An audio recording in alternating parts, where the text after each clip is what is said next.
정렬 알고리즘에 대해 알아보겠습니다.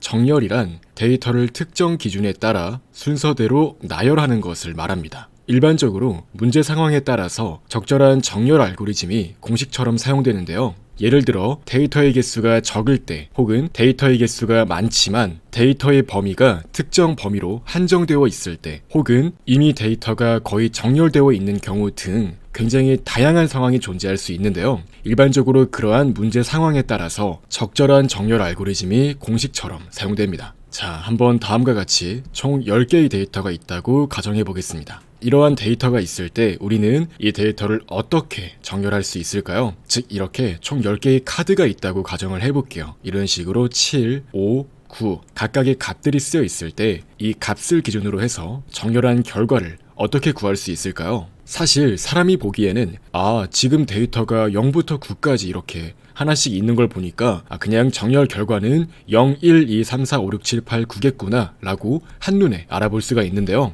다만 컴퓨터 프로그램은 정렬 방법을 구체적인 알고리즘을 이용해서 정확히 명시해주지 않으면 정렬을 수행하기 어렵겠죠. 그렇기 때문에 우리가 정렬을 수행하는 프로그램을 작성할 때는 정확히 어떠한 방식으로 정렬을 수행할 수 있을지 그 알고리즘을 코드를 이용해서 정확히 표현해야 합니다. 첫 번째로 알아볼 정렬은 바로 선택 정렬 알고리즘입니다. 선택 정렬 알고리즘의 핵심 동작 원리는 간단한데요. 처리되지 않은 데이터 중에서 가장 작은 데이터를 선택해서 맨 앞에 있는 데이터와 바꾸는 것을 반복하면 됩니다. 즉, 매번 현재 범위에서 가장 작은 데이터를 골라서 제일 앞쪽으로 보내주는 거죠. 이제 이걸 반복하기만 해도 전체 데이터가 정렬될 것을 기대할 수 있습니다. 자, 아까 확인했던 데이터 예시를 그대로 가져와서 한번 선택 정렬의 동작 예시에 대해서 확인해 보겠습니다. 맨 처음엔 이렇게 처리되지 않은 데이터의 범위가 이 시작부터 끝까지가 되겠습니다. 자, 이때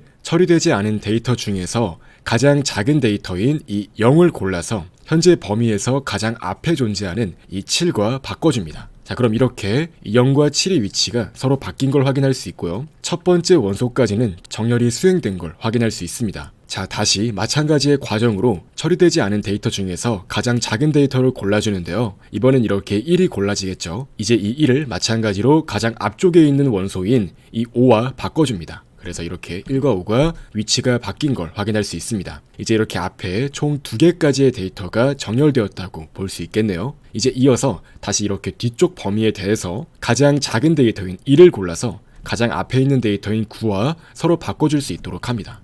자, 그럼 이와 같이 0, 1이라고 세 번째 원소까지 차례대로 정렬된 걸 확인할 수 있습니다. 또 마찬가지로 처리되지 않은 데이터 중에서 가장 작은 데이터인 이 3을 찾아서 또 이렇게 앞으로 보내주면 될 것입니다. 자, 그래서 이러한 과정을 반복하면 다음과 같이 전체 모든 원소가 정렬이 수행되는 걸 확인할 수 있습니다. 참고로 이렇게 정렬되지 않은 데이터가 하나 남았을 때는 이제 얘는 앞쪽으로 보내봤자 자기 자신의 위치랑 동일하기 때문에 이 마지막 경우에는 처리하지 않아도 전체 데이터가 성공적으로 정렬됩니다. 자, 동작 과정을 확인해 보시면 이렇게 탐색 범위는 반복할 때마다 줄어들게 되고 매번 가장 작은 원소를 찾기 위해서 이 탐색 범위만큼 데이터를 하나씩 확인해서 가장 작은 데이터를 찾아야 하기 때문에 우리는 매번 이러한 선형 탐색을 수행하는 것과 동일합니다. 그렇기 때문에 우리는 이중 반복문을 이용해서 이러한 선택 정렬을 구현할 수 있습니다. 먼저 파이썬으로 작성한 선택 정렬 코드를 확인해 보겠습니다. 자, 이와 같이 아까 확인했던 데이터가 그대로 리스트에 담겨서 저장되어 있는 걸 확인할 수 있고요. 먼저 이 i 값은 0부터 데이터의 개수 -1까지 반복을 합니다. 이 i는 가장 작은 데이터와 위치가 바뀔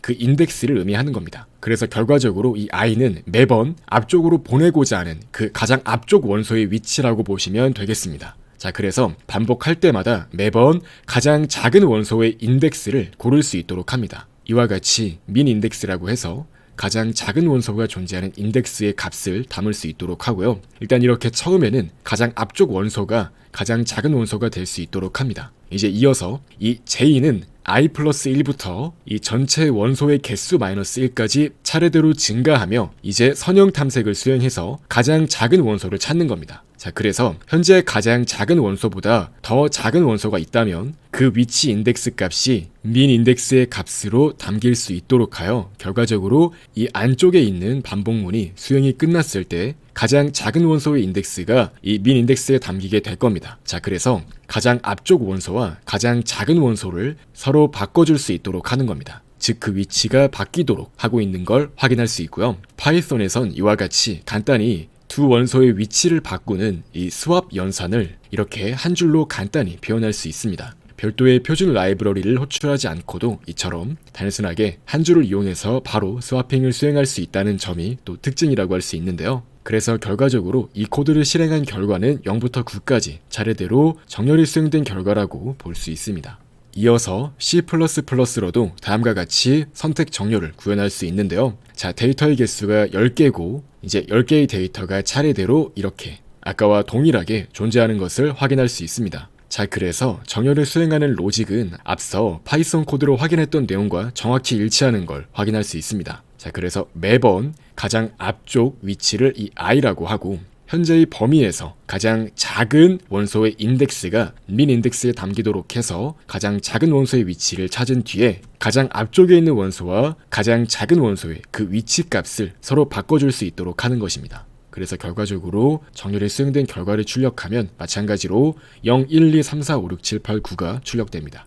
이어서 자바 코드까지 확인해 보겠습니다. 마찬가지로 배열을 이용해서 총 10개의 데이터가 담길 수 있도록 했고요. i는 매번 가장 앞쪽 원소의 인덱스가 되겠고요. 이 민 인덱스를 이용해서 현재 가장 작은 원소의 인덱스를 찾도록 해서 가장 앞에 있는 원소와 가장 작은 원소의 위치를 서로 바꿔주는 걸 확인할 수 있습니다. 다만 자바에서는 별도로 포인터 연산을 지원하지 않기 때문에 이처럼 세 줄에 걸쳐서 먼저 별도의 이 템프라는 변수에 잠시 하나의 값을 기록해 놓는 방법을 이용해서 이렇게 두 원소의 위치 값을 바꿔줄 수 있습니다. 그래서 이와 같이 세 줄에 걸쳐서 스와핑 연산을 수행한 걸 확인할 수 있고요. 결과적으로 정렬이 수행된 결과까지 이렇게 출력해 보시면 앞서 파이썬과 C++의 코드와 마찬가지로 정렬이 수행된 결과가 성공적으로 출력되는 걸 확인할 수 있습니다. 이러한 선택 정렬의 시간 복잡도는 어떻게 될까요? 선택 정렬은 n번만큼 매번 가장 작은 수를 찾아서 맨 앞으로 보내야 합니다. 그래서 구현 방식에 따라